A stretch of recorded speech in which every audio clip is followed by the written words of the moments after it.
کوٹلی آزاد کشمیر سے محمد زبیر بھٹی کا آداب۔ میں اس وقت جس مکان کی چھت پہ کھڑا ہوں یہ میرا آبائی گھر ہے۔ یہ 1971 میں تعمیر ہوا تھا۔ پہلے یہ 2 کمروں پہ مشتمل کچا مکان تھا، اب یہ کافی بڑا گھر بن گیا ہے۔ یہ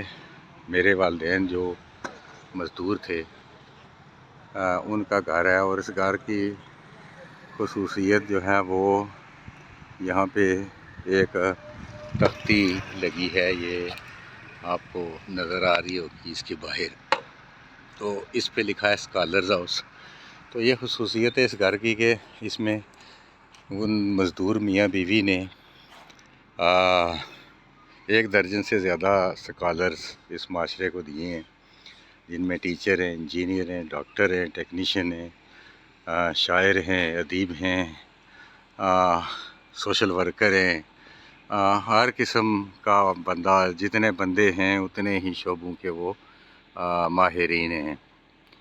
تو یہ کاوش ہے۔ تو میں بنیادی طور پہ آپ کو اس گھر کا تعارف نہیں کروانا چاہ رہا، اس کھیت کا تعارف کروانا چاہ رہا ہوں۔ یہ کھیت آپ کو نظر آ رہا ہے نیچے،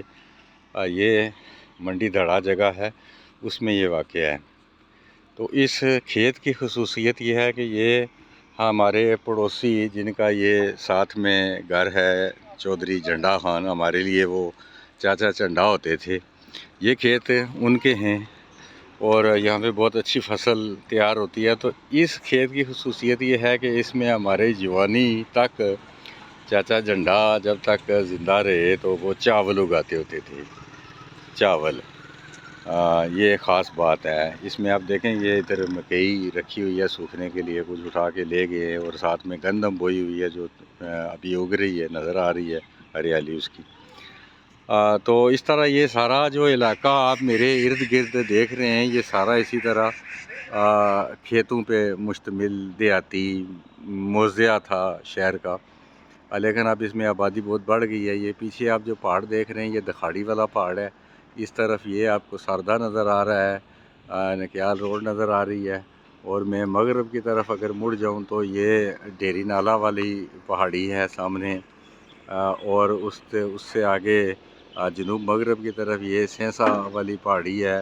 جس کو تھالا لاٹ والی پہاڑی بھی کہتے ہیں، اور یہ نیچے درہ ہے جہاں سے راستہ شہر سے باہر نکلتا ہے۔ تو اس کھیت میں چاچا جھنڈا جو ہے وہ بارش کے پانی سے، اور یہاں سے کوئی 200 میٹر اوپر اس طرف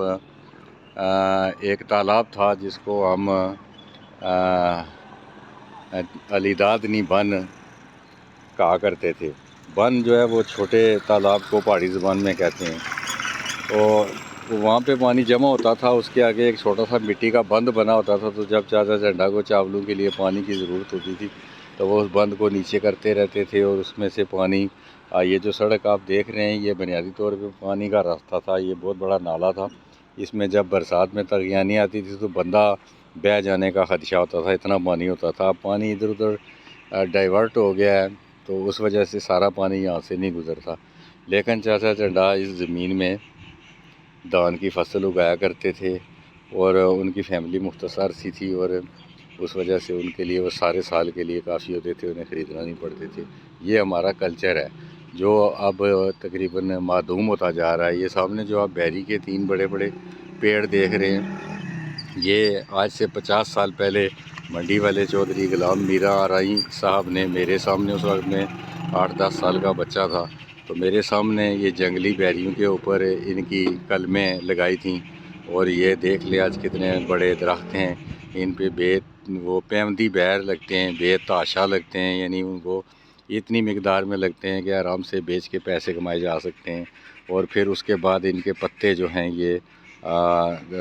بکریوں اور دیگر جانوروں کے کھانے کے کام آتے ہیں۔ تو یہ بنیادی طور پہ پیڑ جو ہیں یہ بیروں کے لیے نہیں لگائے گئے تھے بلکہ پتوں کے لیے لگائے گئے تھے۔ ان کے پتے خشک کر کے رکھ لیے جاتے ہیں، اور سردیوں میں جو ہے وہ جانوروں کو دیتے ہیں، ان میں سب سے زیادہ توانائی ملتی ہے جانوروں کو۔ تو یہ تھی ہماری تاریخ۔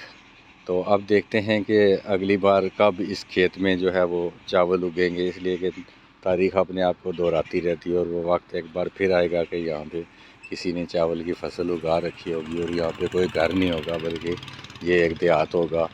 جس میں 15-20 گھر ہوں گے، جس طرح میرے بچپن میں 1970 میں تھے۔ آپ سب کا بہت شکریہ، سلامت رہیں۔